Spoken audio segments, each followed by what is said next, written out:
spinal cord injury, and when did I find out I wasn't going to walk again? So my spinal cord injury is what's called T6, so an injury to the thoracic 6 vertebrae, which is around sort of chest level, roughly a little bit below your sternum. For me, the level of damage essentially severed my spinal cord,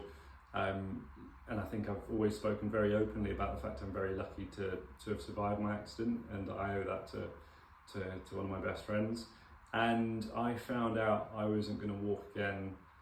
the next day in an intensive care ward somewhere in the UK. I didn't know at the time, and I remember sort of waking up in intensive care, surrounded by all of those machines and beeping and other people going through their own sort of struggles and their own pain, and I was in a very sort of morphine-induced haze, so I wasn't really with it as such. And the surgeon who'd operated on me the night before came up to the end of my bed and sort of stood opposite me and just was very honest and very real about what had happened, about the level of damage sustained, how the force of the impact had effectively broke my back into 2 pieces, and that meant that as my back broke and snapped, my spinal cord went with it. And he could say with a complete degree of certainty that with that level of damage and with the severed spinal cord, the level of paralysis is the level of your injury, and the reality is that you're not going to walk again, because currently there's no medical treatment or breakthroughs that enable a spinal cord to be reconnected. It's a really intricate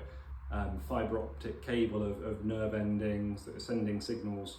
from your brain all the way down to your feet. And for me, that level of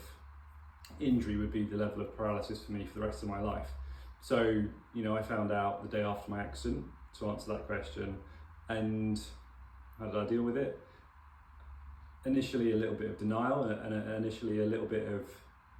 ego maybe, that kind of thought that I would prove that guy wrong. Like, what did he know about my body more than I knew about my body?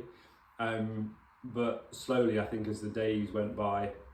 and as the weeks started to tick into months, and I wasn't seeing any change in my level of ability or my level of feeling or my level of motor function, I came to terms with the fact that I was going to have to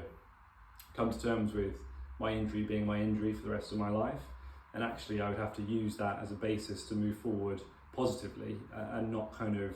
dream of the past or hope for this miraculous recovery, a year or 2 years or 3 years down the line, but actually focus on all of the things I could still do and all the things I could still